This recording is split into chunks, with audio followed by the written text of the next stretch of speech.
దేవుని వాక్య వెలుగులో కొన్ని మాటలు మనం ధ్యానించుకుందాం.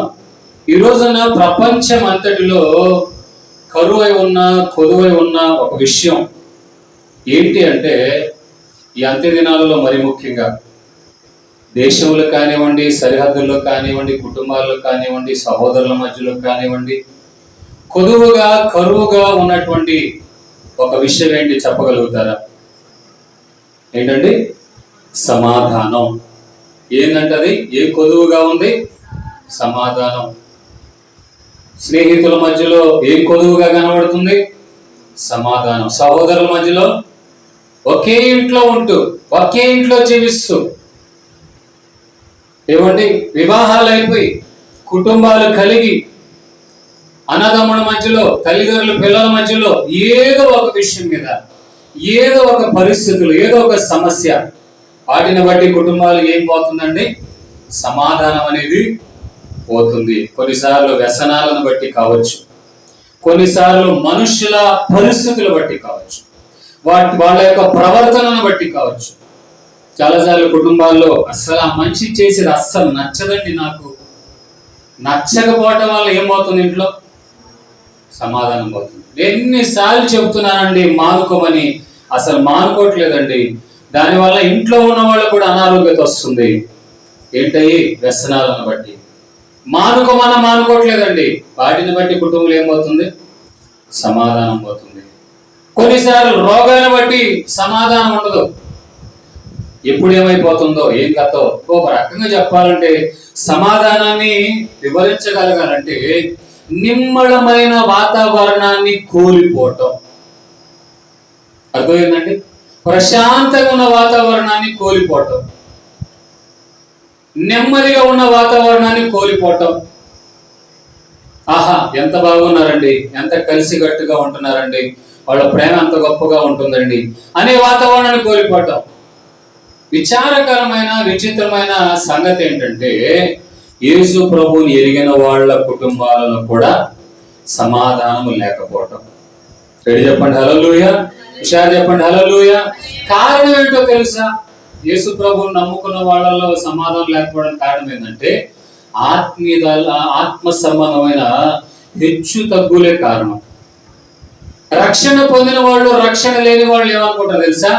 వీడు పాపి, నేను పరిశుద్ధుడిని, వాడిని చూడాలనిపిట్లా, ఆమె చూడాలనిపిట్లా అనే వాతావరణాలు రావటం. కొన్నిసార్లు ఎలా ఉంటుందంటే, మనం వాడికంటే భక్తిగా ఉంటున్నాం, లేకపోతే ఆమె కంటే భక్తిగా ఉంటున్నాను అనే భేదాభిప్రాయాలు. వాళ్ళకంటే నేను బాగా ప్రార్థన చేస్తున్నాను, నాకంటే ఆమె బాగా ప్రార్థన చేస్తుంది. ఇలా సమాధానము కోల్పోవడానికి కొన్నిసార్లు పెద్ద కారణాలు కూడా అవసరం లేదండి. కానీ సమాధానం కావాలని బైబిల్ అంటుంది. మనకేం కావాలండి? సమాధానం కావాలి. సమాధానం ప్రతి కుటుంబాలలో, దాదాపు దేశ సరిహద్దుల్లో కూడా సమాధానం ఉండట్లా. సమాధానం ఒక మాట చెప్పాలంటే గొడవలు, కలహాలు, సంశయాలు, అనుమానాలు, ఇబ్బందికరమైన వాతావరణాలు, దీనికి సమస్యలే కారణం కావచ్చు, వ్యక్తులు కూడా కారణం కావచ్చు. కొన్నిసార్లు ఎట్లుంటుందో తెలుసా? అప్పుడు ప్రశాంతం ఉంటుందా? ఒకడు ఎవడు వస్తాడండి, ఆ టైంకి మొత్తం మారిపోద్ది. ఒకళ్ళు వస్తారు, వాళ్ళు రావటం వలన మొత్తం మారిపోద్ది. అప్పుడు బాగానే ఉంది, ఇప్పుడు బాగానే ఉంది, ఏంట్రా ఏమైందిరా బాబు అంటే, అదిగో అసలు కూడా వచ్చాడు, వచ్చిన వెంటనే మొత్తం పాడైపోయింది. పెడి చెప్పండి హల్లెలూయా. కానీ బైబిల్ అంటుంది సమాధానము కలిగి ఉండడమే కాదు, సమాధానాన్ని కాపాడుకోవడం కూడా మనది ముఖ్యమైన బాధ్యత. పెడి చెప్పండి హల్లెలూయా. సమాధానం కోల్పోవడం ఒక క్షణం కాదు, కానీ సమాధానం కాపాడుకోవడం గొప్ప విషయం. ఇక మీకు నేను త్వరలోనే ముగిస్తాను. దేవుడు సమయాన్ని స్వాధీనపరుచుకొనును గాక. వాస్తవం అయితే గడపాలని చాలా ఉంటుంది ప్రభు దగ్గర, కానీ వ్యక్తిగతమైన శరీర సంబంధమైన ఆటంకాలను బట్టి మనము విరమించుకోవాల్సిన అవసరతలు ఎంతైనా వస్తూ ఉన్నాయి. కనుక దేవుని వాక్యంలో ఒక దగ్గర చూస్తే, ప్రభు అయిన యేసుక్రీస్తు ఆయన శిష్యులతో పాటు ఒక పడవలో ప్రయాణమై వెళుతున్నారు. పడవలో ప్రయాణమై వెళుతూ ఉండగా ఆ పడవ ప్రయాణము ప్రారంభించినప్పుడు సముద్రం అంతా నిమ్మళంగా ఉంది. ఎలా ఉందంటే సముద్రం చెప్పాలందరూ ఇప్పుడు స్పందించాలి. ఎలా ఉంది సముద్రం? నిమ్మలంగా, ప్రశాంతంగా, పడవలా మెల్లగా అలా ఊగిసలాడుతూ వెళ్ళిపోతుంది, మెల్లగా ఊగుతూ వెళ్ళిపోతా ఉంది. ప్రశాంతంగా ఉంది అనుకుంటున్నారు. ఆ ఓడలు ఎవరున్నారు చూడండి వాక్య భాగంలో, మత్తయి సువార్త 8వ అధ్యాయము 23వ వచనం. మత్తయి సువార్త 8వ అధ్యాయము 23వ వచనం. ఆయన దోణి ఎక్కినప్పుడు ఆయన శిష్యులు ఆయన వెంట వెళ్ళిరి.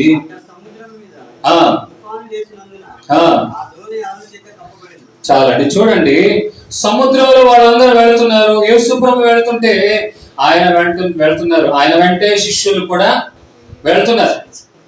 వాళ్ళు వెళ్తున్నారంటే యేసు ప్రభు వెంట వెళ్తున్నారంటే యేసు ప్రభు వేసిన బాటలో వాళ్ళు వెళ్తున్నారు, యేసు ప్రభు చెప్పిన విధానాలలో వాళ్ళు వెళ్తున్నారు, యేసు ప్రభు నడిచిన మార్గముల వాళ్ళు వెళుతున్నారు, యేసు ప్రభు ఎలా జీవిస్తున్నాడో ఆ విధమైన జీవన శైలిలో వాళ్ళు కూడా వెళుతున్నారని ఆత్మీయంగా మనం అర్థం చేసుకోవాలి. ఇక్కడ నా ప్రియమైన దేవుని బిడ్డలారా, వాళ్ళందరూ ఓడలో ఉన్నారు, చిన్న దోణిలో ఉన్నారు. ఆ దోణిలో ప్రయాణమే వెళుతూ ఉండగా సముద్రం మీద అకస్మాత్తుగా ఏది లేచిందంట? ఏమండి? తుఫాను లేచినందున దోణి అలల చేత కప్పబడెను. మనకి సహజంగా సముద్రం మనం ఎంతవరకు వెళ్ళామండి?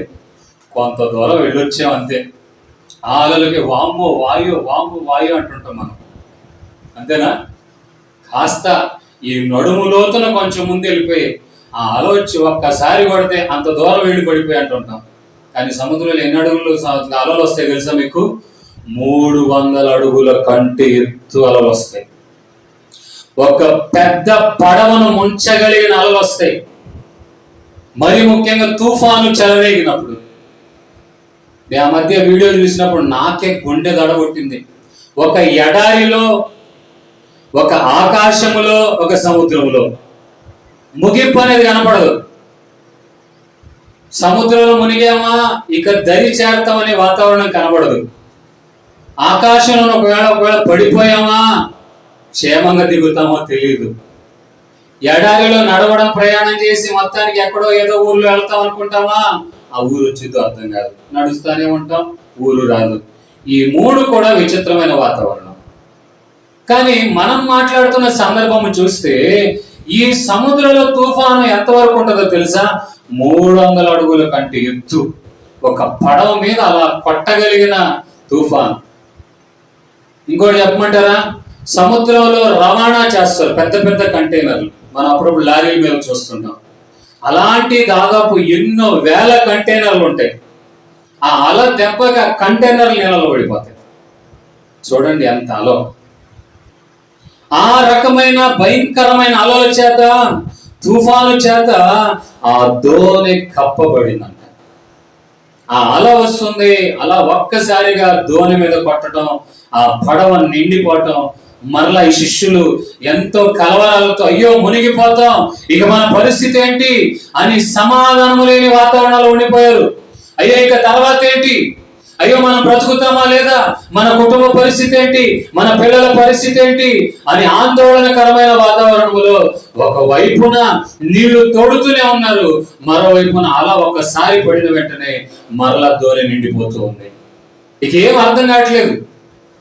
విచిత్రమైన సంగతి ఏంటంటే ఈ కార్యక్రమాలు జరుగుతూనే ఉన్నాయి, కానీ యేసు ప్రభు అక్కడ ఎలాంటి స్థితిలో ఉన్నాడంటే, అప్పుడు ఆయన నిద్రించుచుండగా వారు ఆయన యొద్దకు వచ్చి, ప్రభువా నశించిపోవచ్చున్నాము, మమ్ములను రక్షించమని చెప్పి ఆయనను లేపి. ఇంకో అద్భుతమైన విషయం చెప్పనా?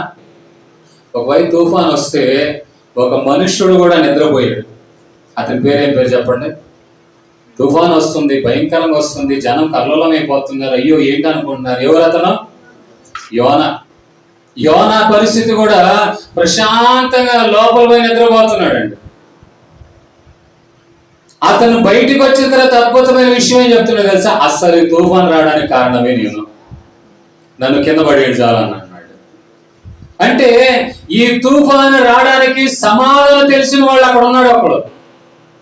ఇక్కడ ఎవరంటే యేసు ప్రభు కూడా అక్కడ నిద్రిస్తున్నటువంటి స్థితిలో ఉండగా వారు ఆయన యుద్ధకు వచ్చి, ప్రభువా మేము నశించిపోతున్నాం, మమ్మల్ని రక్షింపమని చెప్పి ఆయనను లేపిరి. ఎక్కడ చెప్పండి హల్లెలూయా, హుషారు చెప్పండి హల్లెలూయా.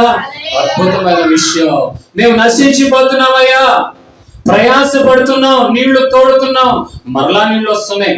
ఒకవైపున వర్షం, మరోవైపున అలల తాకిడి, ఓడ లేదా దోణి అటు ఇటు కొట్టుకుపోతుందయ్యా, మేము మరుక్షణం చచ్చిపోతాం అని వీళ్ళు కంగారు పడిపోతుంటే యేసు ప్రభువుని లేపుతున్నారు. ఏంటే బాబు అసలు అర్థం కావట్లేదు, మనం అల్లాడిపోతున్నాం, మనం చచ్చిపోతాం భయంగా ఉంటే ఈయనంటి ప్రశాంతంగా పండుకున్నాడు. విచిత్రమైన సంగతి, ఎప్పుడైతే యేసు ప్రభు లేపాడో అసలు ఏమీ తెలియని వ్యక్తిలాగా లేచాడు ఆయన. చాలు చెప్పండి హల్లెలూయా. అది వివరించడానికి మాటలు చాలు.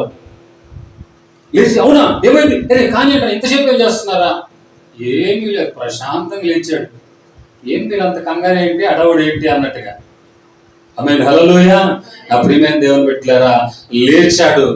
లేచిన వెంటనే అలా ముందుకు వచ్చి ఏమనంటాడు చూసారా, అందుకైన అల్ప విశ్వాసులారా ఎందుకు భయపడుచున్నారని వారితో చెప్పి లేచి గాలిని సముద్రమును గద్దింపగా మరలాది మిక్కిడి నిమ్మలమాయను. ఎక్కడ చెప్పండి హల్లెలూయా. శ్రమలు వచ్చినప్పుడు, శోధనలు వచ్చినప్పుడు, ఇబ్బందులు వచ్చినప్పుడు, కరువు సమస్యల కుటుంబాలు వచ్చినప్పుడు ఇదిగో ఈ దోణిలాగా మనిషి జీవితాలు కూడా ఊగిసలాడతాయి. నెక్స్ట్ ఏంటి, తర్వాత ఏంటి, మనం మునిగిపోతామా, ఇక రేపటి వరకు మనం బ్రతుకుతామా, ఉదయాన్నే అప్పుల వాడు వస్తాడు, ఉదయాన్నే పిల్లలు టిఫిన్ అడుగుతారు, ఉదయాన్నే మన జీవితాలు ఏంటి కట్టలేం, వాడొచ్చేది మాట్లాడతాడు. ఏమండి రోగం, ఈ రోగంతో మనిషి బ్రతుకుతాడో లేదో, అసలు నేను బ్రతుకుతానో లేదో. ఈ మాయగారి రోగం ఒకటి వచ్చి పడింది. పెద్ద రోగాలు రావాల్సిన అవసరం లేదు ఈరోజు చావడానికి. ఏ రోగాలండి, బీపీ ఎక్కువైతే చాలు. ఆ మధ్య ఒక ఆమెని బాలేదని హాస్పిటల్ తీసుకెళ్లారు, తీరా ఆమె చనిపోయిందని చెప్పారు. కారణం ఏంటంటే నరాల్లో ఉన్న, ఆ తలలో ఉన్న నరాలు చిట్లిపోయినాయి అంట. ఎందుకని ఆలోచించి కారణం ఏంటంటే సమాధానం లేని వాతావరణం. అదే ఒక నిజమైన ప్రార్థన పరుడైతే అమాంతంగా లేచి ప్రశాంతంగా నిలబడతాడు. చెప్పండి హల్లెలూయా. అతను హృదయంలో సమాధానం ఉందనుకోండి, అతను సమాధానంగా నిలబడి తన చుట్టూన్న ప్రశాంతత లేని వాతావరణానికి సమాధానం కలిగేటట్లుగా పని చేస్తాడు ఆయన. విషయాలు చెప్పండి హల్లెలూయా. ఇప్పుడు మనం అందరం ప్రార్థన పరులమా కాదా? అమ్ముతున్నారు ఎవరైనా? పక్కన వాళ్ళు చూడకండి, కుదిరితే ఇంటికి వెళ్ళి మీ అద్దంలో మొహం చూసుకోండి. విషయాలు చెప్పండి హల్లెలూయా. అరే నువ్వు ప్రార్థన పరు, నీ మొహం ఇప్పుడు చూసుకున్నారని తిట్టుకుంటాం కదా, మీరు ఇంట్లో వెళ్ళి చూసుకోండి. వెళ్ళి చెప్పండి హల్లెలూయా. ఎందుకు మీకు విషయం అంటున్నామంటే, కుటుంబం అంటే ఏమండి మనుష్యుల కలయిక, అంతేనా? సమాజం అంటే అనేక మనుష్యుల కలయిక, రకరకాల కులాలు, మతాలు, వర్గాలు, వర్ణాలు, భాషలు, అనేక రకరకాల మనుష్యులు కలిసి బ్రతుకుతున్నటువంటి వాతావరణం. మరి కుటుంబాలలో కలత వచ్చినప్పుడు, కుటుంబాలలో కరువు వచ్చినప్పుడు, కుటుంబాలలో కష్టాలు సమస్యలు వచ్చినప్పుడు, నిమ్మడమైన వాతావరణం తొలగిపోతున్న వాతావరణం వస్తున్నప్పుడు మనం ఏం చేయాలి? మనం మోకరించాలి. గడి చెప్పండి హల్లెలూయా. మనం మోకరించి యేసు ప్రభు గద్దించినట్లుగా నువ్వు గద్దించాలి. కానీ మనం మనుషుల్ని గద్దించడానికి ఇష్టపడతామే కానీ పరిస్థితుల్ని గద్దించాం. హుషారు చెప్పండి హల్లెలూయా. ఆ మనుషుల్ని గద్దించేటప్పుడే మన స్వరం ఎక్కువగా కనపడుతుంది. కొన్నిసార్లు కుటుంబాలు ఎలా అనిపించిందో తెలుసా, నా గురించి తెలిసి కూడా ఇలా మాట్లాడతారేంటి, నన్ను ఎందుకు తక్కువ అంచనా చేసి మాట్లాడతారు అని ఒక సమాధానం కోల్పోయే వాతావరణం. కానీ ఈ యొక్క సందర్భంలో మనం చూస్తూ ఉన్నాం, సముద్రం అనగా లోకములో మన జీవితం ఒక నావ లేదా ఒక చిన్న దోణిలో చేస్తున్న ప్రయాణానికి సాదృశ్యంగా ఉంది. అలలనగా ఏ చెట్టు కాగాలి అన్నట్లుగా ఏ మనిషికి ఏ ఆత్మీయ జీవితానికి తగ్గ శోధన, ఆ ఆత్మీయ జీవితానికి తగ్గ సమస్యలు, ఆత్మీయ జీవితానికి తగ్గ రోగాలు వస్తాయి. అవి ఎందుకు వస్తున్నాయి తెలుసా? నువ్వు గద్దిస్తే వెళ్ళిపోవడానికి. విషయాలు చెప్పండి హల్లెలూయా. కానీ మనం గద్దించిన మర్చిపోయి కృంగిపోతాం. కానీ బైబిల్ అంటుంది, మీరు చూడండి, అల్ప విశ్వాసులారా ఎందుకు మీరు భయపడుతున్నారు? నేను మీతో ఉన్నాన సంగతి మీకు తెలుసు కదా, ఇంకా ఎందుకు భయపడుతున్నారు? ఆ మాట చెప్పినవాడు ఎంత గొప్పవాడో తెలుసా అండి? ఎంతో పెద్ద పెద్ద అలలు వచ్చి దోవనేను ముంచగలిగిన స్థితిలో ఉంటే ఆయన నిలబడి, సముద్రమా నిమ్మళమైపో, గాలి ఆగిపో అని అంటే సముద్రం నిమ్మళం అయిపోయిందంట, ప్రశాంతంగా అయిపోయిందంట. ఎంతవరకు అసలు సముద్రంలో తుఫాను వచ్చిందంటావా అన్నట్లుగా వాతావరణం మారిపోయింది. ఆఖరికి యేసు ప్రభుతో ఉన్నవాళ్లే వాళ్ళలో వాళ్ళు ప్రశ్నించుకున్న మాట ఏంటంటే, సముద్రం ఆయన మాట వినింది, గాలి ఆయన మాట వినింది, ఇంతకీ ఎవరో? ఈరోజు మనం కూడా ప్రశ్నించుకోవాల్సింది ఏంటో తెలుసా? ఇంతకీ ఆయన ఎవరో అన్న సంగతి నేను తెలుసుకున్నానా? తెలుసుకోలేదు గనకనే ఈ కలవరాలు, తెలుసుకోలేదు గనకనే ఈ సమస్యలు, తెలుసుకోలేదు గనకనే నీవు కృంగిపోతున్నటువంటి వాతావరణాలు. కానీ యేసు ప్రభు అంటున్నాడు, నువ్వు ఎందుకు భయపడుతున్నావు? నేను నీతో ఉన్నానన్న సంగతి నువ్వు మర్చిపోయావా? నేను నీతో ఉంటే నా నామంలో నీవు ఏది అడిగినా, నా నామంలో నీవు ఏమని మొరపెట్టినా, గద్దించినా నేను చేస్తానన్న సంగతి నీకు తెలీదా? హుషారు చెప్పండి హల్లెలూయా. నువ్వు ఎవరైనా కావచ్చండి. మనం అనుకోవచ్చు, నేనా, నా జీవితమా, మా ఇంట్లో నా కొడుకే మాట్లాడు, సమస్యలు మాట్లాంటాయా? నా భార్యే నా మాట ఎందు, శోధనలు నా మాట వింటాయా? నా కుటుంబస్తులే నేను ఆదివారం ప్రార్థనకి వెళ్ళినా నన్నే లెక్క చేయట్లేదు. ఈ కనబడని రోగాలు నా మాట వింటాయా అని. కానీ కనబడని రోగాలైనా, నిన్ను ముంచి వేయాలనుకుంటున్న శోధనలైనా, నీ కుటుంబంలో సమాధానాన్ని తొలగించి వేయాలనుకున్నటువంటి సమస్యలనైనా కనబడని దేవుడు మాత్రమే చేయగలడు. హుషారు చెప్పండి హల్లెలూయా. ఆయన పేరు నజరేయుడైన యేసు. ఆమేన్ హల్లెలూయా. ఆ సమాధానము నీకు కావాలి. లేచిన వెంటనే ప్రశాంతంగా నీవు లేవగలగాలంటే ఇదిగో నీ హృదయంలో ముందు సమాధానం రావాలి. కొన్నిసార్లు మీరు చూడండి, వినకూడని వాతావరణాలు విన్నప్పుడు ఏమైపోతారు మనుషులు? గుండె ఆగిపోతుంది కదా, లేకపోతే బీపీ ఎక్కువైపోతే వద్దన్నా కూడా కళ్ళు తిరిగి పడిపోతారు. ఏమర్థమైందండి? ఆ మధ్య బయారం అనే ఊర్లో సేవ చేస్తున్నప్పుడు కూడా వినకూడని వార్త ఒక పెద్ద ఆయన విన్నాడు. పెద్ద ఆయన విన్న వెంటనే కళ్ళు తిరిగి పడిపోయి, ఈ పాత కాలపు ఇల్లులు ఉంటాయి పల్లెటూర్లలో, పెద్ద పెద్ద వాళ్ళు ఇంత లావు పిల్లలు ఉంటాయి, గుండ్రంగా ఉంటాయి, వాటి మీద అతను పడ్డాడు. పడిన వెంటనే ఆ తలలో తగలకూడని చోట దెబ్బ తగిలి కోమాలో వెళ్ళిపోయాడు. నేను ఎందుకు ఈ విషయం మీకు చెప్తున్నానంటే, హృదయం తట్టుకోలేని విషయాలు వింటున్నప్పుడు ఆటోమేటిక్గా మనిషి ఏమైపోతాడు? బలహీన పడిపోతాడు, కలవర పడిపోతాడు. కానీ ఆ సమయంలోనే నువ్వు నిలబడాలి. హుషారు చెప్పండి హల్లెలూయా. నేను బైబిల్లో నాకు నచ్చిన ఒక పెద్ద అద్భుతమైన పదం ఏంటో తెలుసా? నేను నమ్మిన వారిని నేను ఎరుగుదను. హుషారు చెప్పండి హల్లెలూయా. నేను ఎవరిని నమ్మానో నాకు బాగా తెలుసు. ఎవరి మాట అన్నారు? పౌలు అన్నాడు ఆ మాట. శిష్యులు ఎవరైతే నమ్మారో ఆయనను వాళ్ళు ఎరుగలేదు కనుక ఈయనెవరో గద్దించిన వెంటనే సముద్రం ఆగిపోయింది, ఈయనెవరో గద్దించిన వెంటనే తుఫాన్ ఆగిపోయింది అని అంతకాలం వాళ్ళతో తిరిగిన వాళ్ళు కూడా, యేసు ప్రభువుతో తిరిగిన వాళ్ళు కూడా ఎవరో అని ఆగిపోయారు. ఇంతకీ మనము ఆయన ఎవరు అని తెలుసుకోగలిగితే అద్భుతంగా మన జీవితం మార్చబడమే కాదు, అసలు నువ్వు ఉన్నావన్న సంగతి తెలిసిన నీ ఇంటి వారు నువ్వు అంటే భయపడతారు. హుషారు చెప్పండి హల్లెలూయా. నీ మీద లేచిన నోరు కూడా ఇక మీదట తగ్గిపోద్ది. ఇంకో మాట మీకు చెప్పమంటారా? సముద్రంలో తుఫాను ఎప్పుడు వస్తుందంటే అసలైన విషయాలు మర్చిపోయి భౌతికమైన వాటి మీద దృష్టి పెట్టినప్పుడు. ఇప్పుడు యేసు ప్రభు వెంట వెళ్ళిన వాళ్ళందరూ కూడా ఏ విషయాలను వాళ్ళు మాత్రం చూడగలిగారంటే 5 రొట్టెలు 2 చిన్న చేపలు పంచడం, రోగాలు పోవటం, అర్థమైందండి, చనిపోయిన వాళ్ళు లేవటం, ఇవన్నీ స్వాభావికంగా మన చుట్టూ చూసే విషయాలే.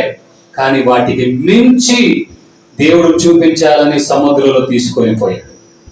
హుషారు చెప్పండి హల్లెలూయా. ఇప్పుడు మా తమ్ముడు ఉన్నాడు ఇక్కడ, జోసెఫ్. అరే మమ్మల్ని ఎక్కడెక్కడ తీసుకెళ్తావారా బస్సు పెడితే అంటాడు. ఏమంటాడు? మున్నారు, ఊటీ, ఇంకేంటంటే గోవా, తీసుకెళ్లే వాతావరణాలు ఇటు కొండెక్కిన గురి ఇది ఎందుకు ఇచ్చాడు రా అని భయం కలగొచ్చు కొత్తగా వెళ్ళినట్టు. అర్థమైందండి? కానీ యేసు ప్రభు తీసుకెళ్లిన మార్గం వీళ్ళెన్నడూ కూడా వెళ్ళని మార్గం. సముద్రం ఏళ్లలో వెళ్ళని వాళ్ళు చాలా మంది ఉన్నారు. ఆఖరికి సీమోను కూడా తాను నేర్చుకున్న అనుభవాల కంటే మించిన పరిస్థితులు ఎదురైనాయి. ఆ సమయాల్లో కూడా కలవరపడితే అక్కడ ఒక అతను ఉన్నాడండి. ఆయన అమాంతంగా లేచి నిలబడి ప్రశాంతంగా ముందుకు వస్తున్నాడు.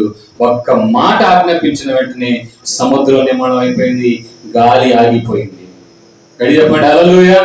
మన జీవితాల్లో కూడా చూడండి, ఒకవేళ మన ప్రార్థనా జీవితం బాగుండి ఊరికి ఏదో తమాషాగా అన్నా కూడా జరుగుతాయి. మీరు నమ్ముతారో నమ్మరు. తర్వాత అరే నేను నమ్మకం, నేను చెప్తే ఆగటం ఎందురా, నేను చెప్తే ఆగిపోవటం ఏంది, ఇంట్లో ఉన్నాడు నువ్వు చెప్తే ఆగినట్లు పెద్ద. ఎడి చెప్పండి హల్లెలూయా. మరి బైబిల్లో ఉన్నాళ్ళు ఏమైనా కిరీటాలు వేసుకున్న వాళ్ళు ఉన్నారా, లేకపోతే ఆకాశం కంటే ఎత్తున్నారా?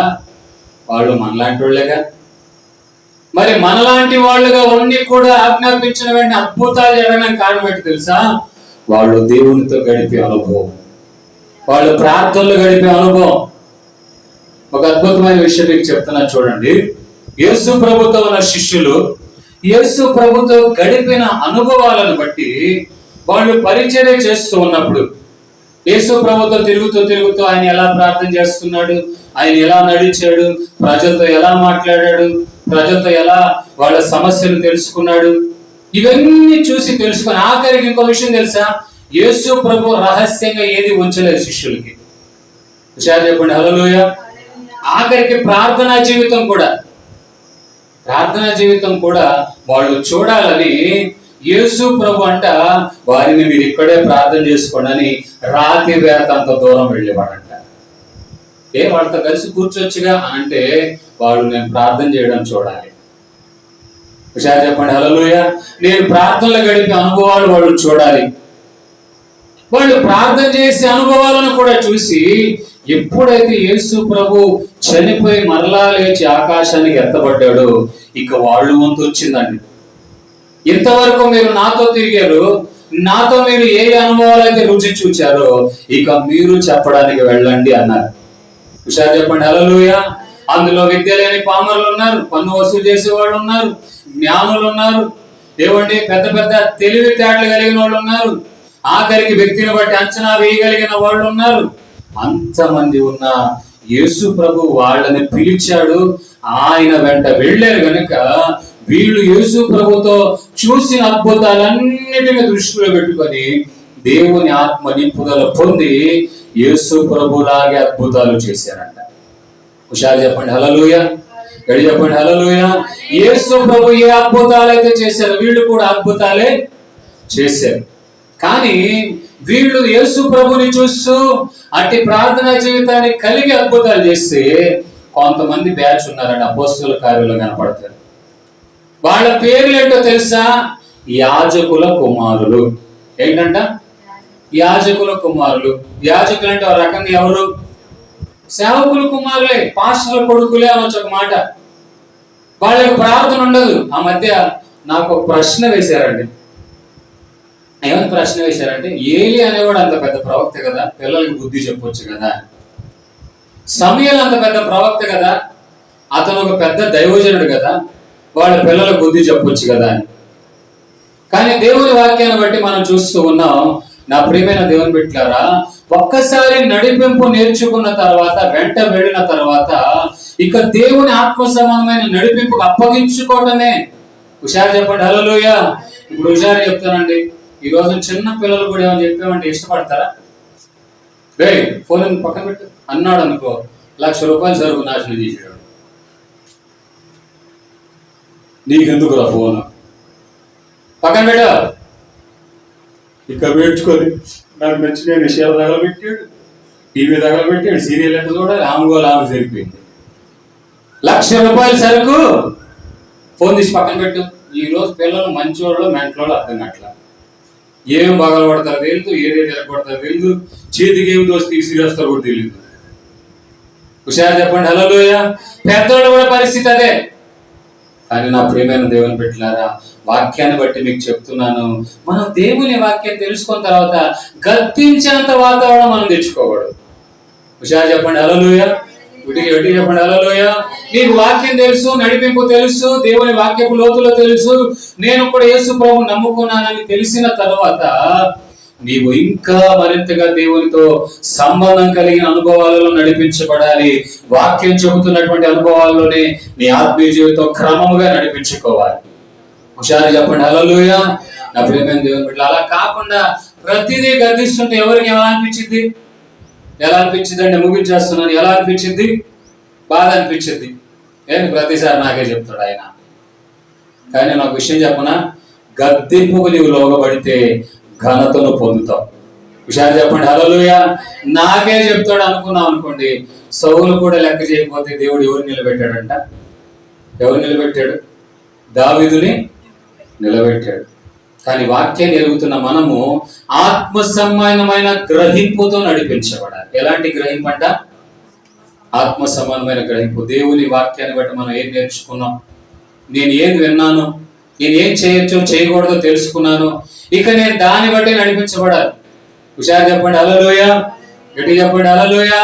ఇక ప్రతి దగ్గర ఇళ్ళ దగ్గర వచ్చి నువ్వు అలా చేయకూడదు, మరి ఏం తీసుకొస్తున్నావు అని పాస్టర్ గారు రాడు. వస్తాడా అండి? అయ్యా నేను సెంటర్లో ఉన్నాయింది, అసలు ఆ కొట్టు దగ్గర వీగిపోతే అని పాస్టర్ గారు రాడు.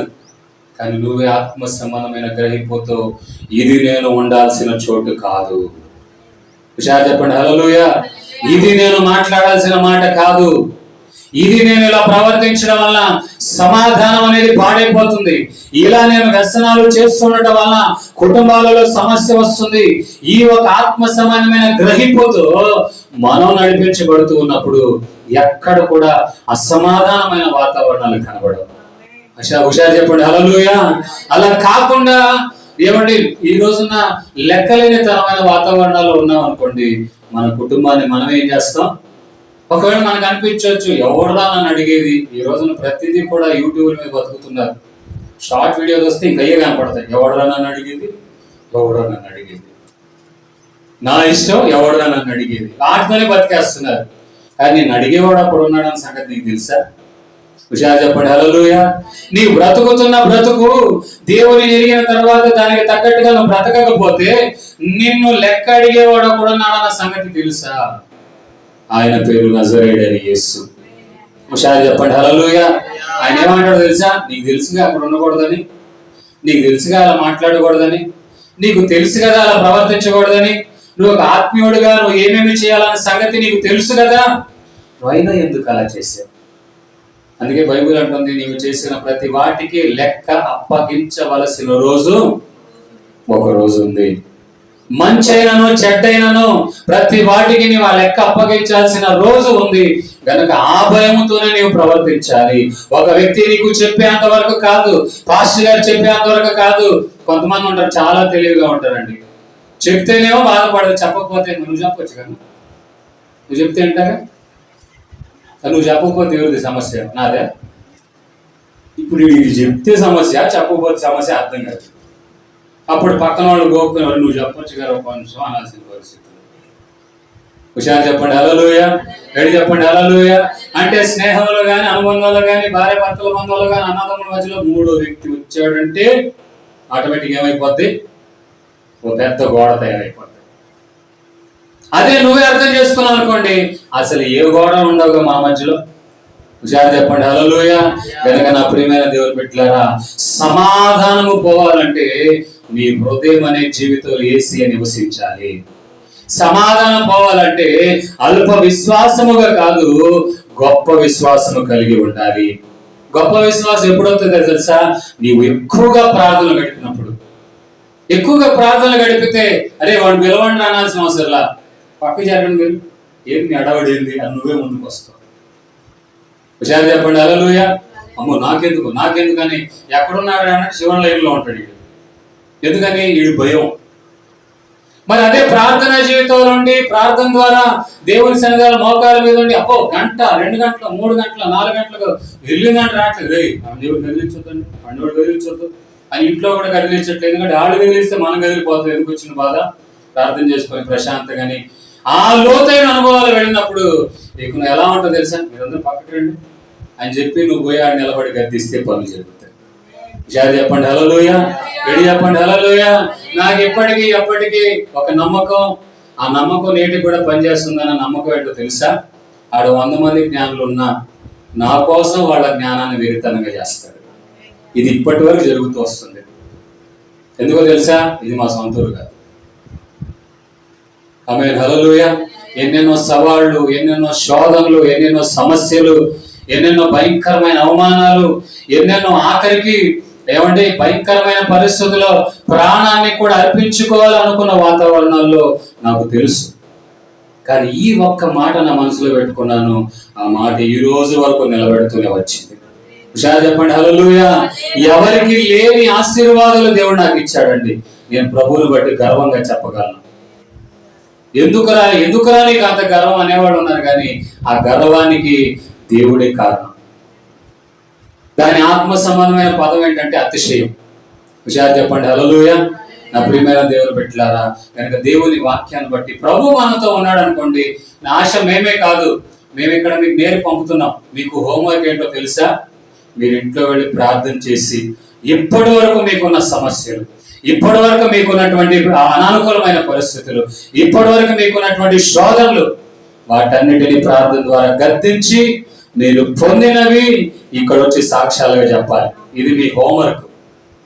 మరి వచ్చే ఆదివారం ఎవరు సాక్ష్యాలు చెప్తారో మీకు అప్పగించేసే. ఇంకా అన్నా నువ్వు చెప్పినట్టుగా ఇంటికి వెళ్ళా, మంచిగా ప్రార్థన చేశానన్నా, రోజు 1 గంట కూర్చుంటున్నాను, అర్థమైందండి, 1-2 గంటలు కూర్చుంటున్నాను, ఇంకా తర్వాత అసలు మా ఆయన ఇంక నేను తాగడం మానేస్తాను అన్నాడు. అన్న ఎక్స్పెక్ట్ చేయొచ్చా? నవ్వితే ఏమైందో అని ముసిముసి నవ్వేవాళ్ళు ఉన్నారు. రెడీ చెప్పండి హల్లెలూయా. అన్నా నువ్వు చెప్పినట్టుగా ఇంటికి వెళ్ళి ప్రార్థన చేయడం మొదలు పెట్టానన్నా, అసలు మునుపెన్నడూ చూడని వాతావరణం నా ఇంట్లో చూశానన్న. విషయాలు చెప్పండి హల్లెలూయా. కేవలం ఎక్కడ వరకే ఉంటుందా? అమ్మా విన్నావమ్మా, రాసుకున్నావమ్మా, ప్రార్థనకు వచ్చావమ్మా, ఇంటికి వెళ్ళావమ్మా, మర్చిపోయావమ్మా, మళ్ళీ వచ్చే వాళ్ళ సాక్ష్యం చెప్పావా, మనం చెప్పాను ఆదివారం ఏమి లేదమ్మా. రెడీ చెప్పండి హల్లెలూయా. నా ప్రియమైన దేవుని బిడ్డలారా, ఈ రోజున నేను బాధపడే అంశం ఏంటో తెలుసా, ప్రపంచంలో గొప్ప దేవుడు మన దేవుడు అంటున్నాం, ఐశ్వర్యవంతుడు అంటున్నాం, మన దరిద్రతలో ఉన్నాయి. కారణం ప్రార్థన లేదు, ప్రార్థన దగ్గర విశ్వాసం లేదు. సముద్రాన్ని గద్దించగలిగిన యేసయ్య నమ్ముకున్న వాళ్ళు మన పక్కన ఉన్న వాళ్ళని, మన పక్కన ఉన్న పరిస్థితులు గద్దించలేకపోతున్నాం, మన దరిద్రతను గద్దించలేకపోతున్నాం, ఇంకా దరిద్రతలోనే బ్రతుకుతున్నాం. ఇది ఎంత హీన దశ అండి, ఆలోచించండి ఒకసారి. చెప్పండి హల్లెలూయా, రెడీ చెప్పండి హల్లెలూయా. నా ప్రియమైన దేవుని బిడ్డలారా, ఇక మీదట ప్రభువుని నమ్ముకున్న వాళ్ళలో రాజ్యాలను ఏలేవాడు రావాలి. హుషారు చెప్పండి హల్లెలూయా. ప్రతి కుటుంబాలు ఐశ్వర్యముగా మార్చబడాలి. ప్రార్థనకు వచ్చినంత మాత్రమా నీకు 1 కోటి రూపాయలు ఇస్తారమ్మా అంటాడా? నువ్వు 1 కోటి రూపాయలు కాదుగా, 10,000 ఇస్తే ఎక్కడ పోతావు నాకు తెలుసుగా. అర్జెంటుగా చందన బ్రదర్స్కి వెళ్తావు, లేదా కొండ మీద పండుగ, కొండ కింద పండుగ, ఏదో పండుగ వచ్చిందని తిరగడం మొదలు పెడతావు. ఇక నీ 1 కోటి రూపాయలు ఇస్తే ఇంక బతకడానికేనమ్మా నేను అంటే, అవును కదా. దేవునికి నమ్మకం ఎలా కలగాలంటే, నీకు 10,000 కాదు, 1 కోటి రూపాయలు ఇచ్చిన ఈడికి నా మీద నమ్మకం పోదు. హుషారు చెప్పండి హల్లెలూయా. కనుకనే మన పరిస్థితులు అలా ఉంటున్నాయండి. హుషారు చెప్పండి హల్లెలూయా. మనకు ఆశీర్వదించబడిన తర్వాత సేవకులతో సమానంగా మనం మాట్లాడడం మొదలు పెడతాం, అంతేనా కదా. కాస్త ప్రార్థన వింటున్నారు దేవుడు. ఇప్పుడు నేను ఒక మాట మీకు చెప్తాను, విశ్వాసులకి ఆత్మీయ జీవితం ఏంటంటే సేవకులకి కుడి భుజంగా నడవాలి కదా. సేవకులు చెప్పిన మాటకు తగ్గట్టుగా వినాలి. యేసు ప్రభు చెప్తే మేము ఎలాగా నడుస్తున్నామో, దేవుని వాక్యం మా ద్వారా మీతో మాట్లాడినప్పుడు మీరు ఆ విధంగానే నడవాలి. అది కష్టమైన నష్టమైన నీవు ఆ విధంగానే నడవాలి. కానీ నీవు ఆ విధంగా లేని సమయాలలో ఏమైపోతుంది, కాస్త ప్రార్థన బాగా వింటున్నాడు దేవుడు, ప్రభు నాకు ఒక అర్జెంటుగా ఒక 1000 రూపాయలు కావాలి అన్న వెంటనే సాయంకాలానికి వచ్చేస్తున్నాయి, ఒక 2000 రావాలన్న వెంటనే మరుసటి రోజు సాయంకాలానికి వస్తున్నాయి, ఇంకా అయిపోయింది, నాకు ఇంకేమో అసలు పాస్టర్ గారితో పని లేదు, నా ప్రార్థన దేవుడు వినేస్తున్నాడు కనుక ఇక నేనేమైపోవాలి, నేనే పాస్టర్ అయిపోవాలి. ఇప్పుడు అది దేవుడితో పిలవాల్సిన పని లేదండి. ప్రార్థన ఏంటంటే ఇక దేవుడు సేవకుడు అయిపోయాడు. నేను ఇది స్టార్టింగ్ బాగానే ఉంటుందండి, బాగానే ఉంటుంది. కానీ నేను ఒక మాట అంటున్నాను, మనము దేవుడు పిలిచినప్పుడు, దేవుడు నడిపింపుని బట్టి నడిచినప్పుడే గొప్ప ఆశీర్వాదాలు ఉంటాయి. అలా ఉంటాము కనుక దేవుడు కూడా ఇవ్వడానికి బాధపడుతున్నాడు, ఆలోచిస్తున్నాడు. బాగుంటే మనం ప్రార్థన చేస్తాం, ఆలోచించండి ఒకసారి. అప్పటి వరకు మంట మండుతుంది అనుకో కింద. ఉదయాన్నే లేస్తాం 4 గంటలకి. ప్రభువా ఏడున్నావయ్యా, నువ్వు ఏ సెంటర్లో ఉన్నావయ్యా, నా ప్రార్థన నేను ప్రభువా ఇస్తావా లేదా, ఇస్తావా లేదా, చేస్తావా లేదా. మాస్టర్ గారు అన్నాడు వదిలేదే లేదా అని అన్నాడు. నేను వదలను ప్రభా అని అంటాడు. బాగా వచ్చిన తర్వాత ఏమైపోతాడు, వదిలేదే లేదా అన్నాడు కూడా ఏమైపోతాడు, వదిలేస్తాడు. వేడి చెప్పండి హల్లెలూయా. ఉదాహరణ చెప్పాలయ్యా, ఉద్యోగం రాలయ్యా, ప్రార్థన చేసి ఆఖరికి ఉద్యోగం వచ్చిందనుకో, ఆఖరికి సమయం లేదని వాతావరణం, నాకు టైం లేదు. అవునా అండి? ఇది వ్యక్తిగతంగా మనం పరిశీలించాలండి. మదనాన్న చెప్పాడు, పరంజోతన్న చెప్పాడు కాదు కదా. నేను చెప్తే మీకు ఏం రాదు, కానీ యేసయ్య మాటగా నువ్వు భావిస్తే అద్భుతం జరిగింది. హుషారు చెప్పండి హల్లెలూయా. గనక అల్పమైన వాటిలో, స్వల్పమైన వాటిలో నీవు నమ్మకంగా ఉంటే బైబిల్ ఏమంటుంది, అనేకమైన వాటి మీద నేను నియమిస్తాను. మనము క్రైస్తవ పరిపాలనలో క్షమించండి, క్రైస్తవ వాతావరణంలో ఉంటూనే ఇలా ఉంటే అన్ని దేశాలలో రాజ్యాలను ఏలగని స్థితిలో ఉన్న తప్పిపోలేవాళ్ళు. అర్థమైందా? ఆ దేశంలో కొంతమందే ఉంటున్నారు. యోసేపు ఒక్కడే ఉన్నాడు కదా. ఇక్కడ నేను ఏం చేస్తే ఎవడు అడుగుతాడు, అసలు నేను ఎవరు అర్థం కావట్లేదు, అసలు ఎవరు లేరు, ఏం చేసి ఏం అడుగుతాడు అని అనుకోవచ్చుగా. అక్కడ నుండి అతను పారిపోయాడు. విషయాలు చెప్పండి హల్లెలూయా. 3 ఉన్నారు. వాళ్ళకి ఏం చేశారంటే, ఇదిగో రేపటి రోజున రాజు మిమ్మల్ని చూడాలని అనుకుంటున్నాడు, మీరు చక్కగా ఇదిగో ఈ మాంసం తినండి, ఈ మాంసం తిని మీరు ఆరోగ్యంగా కండబలం ముఖం అంతా చక్కగా ఏమంటే చూసి చూడడం మెచ్చుకునేటట్టుగా మీరు ఉండాలి. అర్థమైందండి? ద్రాక్షారసం త్రాగాలి, మాంసం తినాలి అని అంటే వాళ్ళు ఏమన్నారంటే, ఈ మాంసం వలన మమ్ములను మేము అపవిత్రపరుచుకో. మనమైతే ఒరే మనీళ్ళు ఎక్కడ కాదురా, వేరే ఊరికి వచ్చాం కానీ మామ అంటాం, ఇంకా తీస్తారు, ఇంకా బండ్లు తీసుకొని వచ్చి వెళ్ళిపోవటం. ఇంకా అర్థమైందండి? ఎవరు చూస్తారు, ఏంటంటే ఏం అడుగుతారు. కానీ అక్కడ ఎవరు ఉన్నారంటే వాళ్ళ అన్నదమ్ముడు ఉన్నారా విదేశాల్లో, అక్కడ కూడా వాళ్ళు నమ్మకం ఉన్నారు కనుక దేవుడు దేశాన్ని అప్పగించాడు. అధిపతుల్లో ఒక అధిపతిగా, అధిపతుల మీదగా ప్రధానులుగా దేవుడు నిలబెట్టాడు. మరి మనం ఏడుంటున్నామంటే మన పరిస్థితులు ఎలా ఉన్నాయి? నా ఆశంటో తెలుసా, ఇప్పుడు ఎప్పుడు ఒకప్పుడు కూడా అదే చెప్తున్నాను, ఇప్పుడు కూడా అదే చెప్తున్నాను. దేవుని నమ్మిన వాళ్ళు అన్నిటికంటే ముందు ఉండాలి. ఈ రోజున ప్రపంచంలో ఎక్కువ జనాభా ఎవరు ఉన్నారు అని చెప్పిన వాడిని ఎవరు మాట వచ్చింది? ఎవరంటారండి? క్రైస్తవులు. తర్వాత ఏ పదం వాడతారు చెప్పండి, పర్లేదు. ముస్లిమ్స్. ప్రపంచంలో, దేశంలో వదిలేండి, దేశం మన బావిలో కప్పల్లాగా ఉంటే ఎట్లా? బయటకు వెళ్తున్నాం, అమెరికాకి వెళ్తున్నాం, రష్యాకి వెళ్తున్నాం, జర్మనీకి వెళ్తున్నాం, ఆడబట్టలు కొడుతున్నాం. మనం ప్రపంచ స్థాయిలో ఆలోచిస్తే ఎక్కువగా ఉండేది ఎవరు? క్రైస్తవులు. కానీ వాళ్ళు ఉన్న స్థితి ఎలాంటిది ఉంది ఈరోజు అని అంటే దరిద్రతలో ఉన్నారు. కారణం ఏంటో తెలుసా? నా ప్రియమైన దేవుని బిడ్డలారా, దేవునికి వాళ్ళు నమ్మకం ఉండకపోవడమే. అసలు ఈరోజు మన దేశంలో ఎక్కువ జనాభా ఎవరున్నారు తెలుసా మీకు? చెప్పండి, ఎవరు? క్రైస్తవులే. కానీ కనబడట్లా, ధైర్యంగా రాట్లా. ఈ ఊర్లో ఒకవేళ వస్తే వాళ్ళు చూస్తారేమో, వీళ్ళు చూస్తారేమో. మేము పేరేచారులో పరిచయం చేసామండి, నాకు తెలిసిన ముస్లిం కుటుంబాలు కూడా ఉన్నాయి.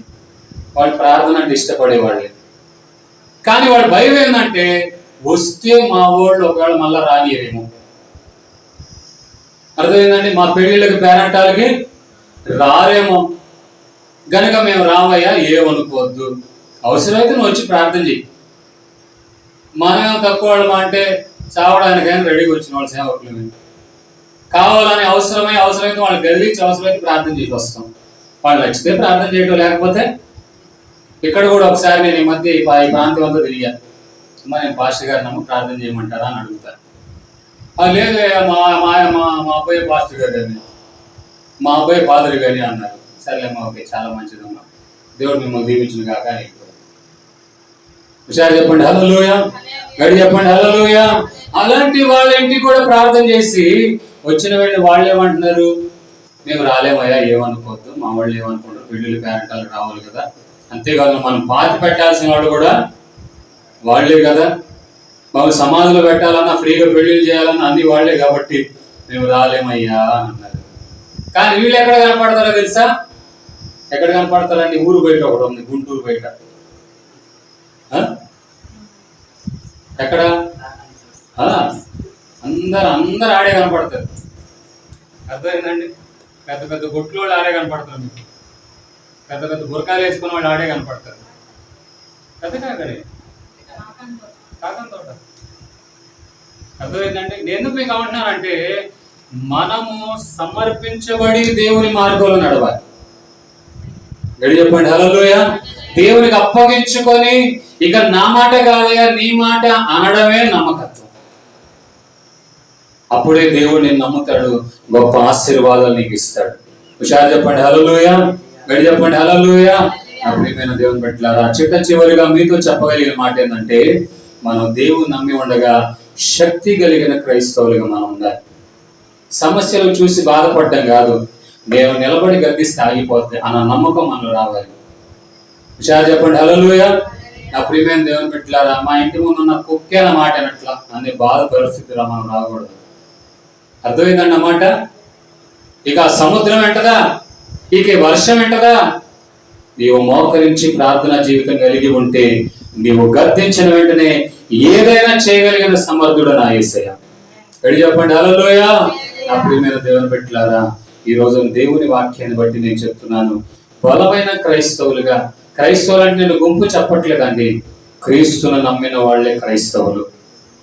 ఇది మతము కాదు కానీ మార్గం. దీని కొరకు ఎవరు కూడా ఎవరిని ఇబ్బంది పెట్టలేదు, హింసించలేదు, రక్తము దారబోయలేదు, కానీ ప్రభు కొరకు రక్తం కార్చడానికి కూడా వెనకాడలేదు, ప్రభు కొరకు నిలబడడానికి కూడా వెనకాడలేదు. అంతటి గొప్ప ప్రేమ, యేసయ్య ప్రేమ అనేకులను ప్రభావితము చేసి ప్రేమతో కూడిన సామ్రాజ్యముగా మార్చింది. హుషారు చెప్పండి హల్లెలూయా. కనుక సమాధానం పోవాలంటే మనం ఏం చేయాలండి? మన హృదయంలో యేసయ్యకి చోటు ఇవ్వాలి. యేసయ్య నా హృదయంలో ఉన్నాడని తెలుసుకొని నీవు గద్దిస్తే యేసయ్య నిన్ను బట్టి నీ ఎదుట ఉన్న పరిస్థితుల్ని అణచివేస్తాడు. విశ్వాసం కలిగిన ఆమేన్ చెప్పండి. నా జీవితంలో కూడా ఈ విధంగా దేవుడు నెరవేర్చునుగా కానీ ఆమేన్ చెప్పండి. మరి హోంవర్క్ మీకు ఇచ్చాను, వచ్చే ఆదివారం మీరు క్లాస్ వర్క్ అప్పగించాలి. ప్రార్థన చేయలేక ఈ రోజు నుండి గంట 2 గంటలు ప్రార్థనలో ఉండాలి. అర్థమైందండి? ప్రార్థన చేయాలి. రేపు గద్దించి అంటే మన ముఖాన్ని పోయి చెప్పారు, ఏస్తున్నావు నేను నోరు మోయపడను కాక 2 ఇస్తారు వాళ్ళు అన్నమాట అన్నమాట. నువ్వేం చేయాలి? మోకాళ్ళ మీద ఉన్నప్పుడు ప్రార్థన చేసి గద్దించు. హుషారు చెప్పండి హల్లెలూయా. ప్రార్థనలో గద్దించి, ప్రార్థనలో నీవు గద్దించి, అయ్యా మా ఆయన మనసు మార్చు అని ప్రార్థన చేయండి. జాగ్రత్త చేయాలి ప్రార్థన. మీరు మా ఆయన నోరు మూపించు, మోయపడదు కాక అన్నాం అనుకో, ఇక మూలం ఉంటుంది ఒకటి, చీపిలో కర్ర దొరికింది. అలా కాకుండా ఏం ప్రార్థన చేయాలంటే, అయ్యా మా ఆయన మనసు మార్చేయాలి, మా ఆయన మారాలని నేను కోరుతున్నానని నీవు కన్నీటితో ప్రార్థన చేయి. అసలు గద్దించాల్సిన అవసరం కూడా లేదు, నీ కన్నీళ్ళే అతను మార్చేసింది. ఎడు చెప్పండి హల్లెలూయా. కనుక నా ప్రియమైన దేవుని పెట్టారా, అట్టి అనుభవాలలో పరిశుద్ధాత్మ దేవుడు మనలందరూ నడిపించును గాక.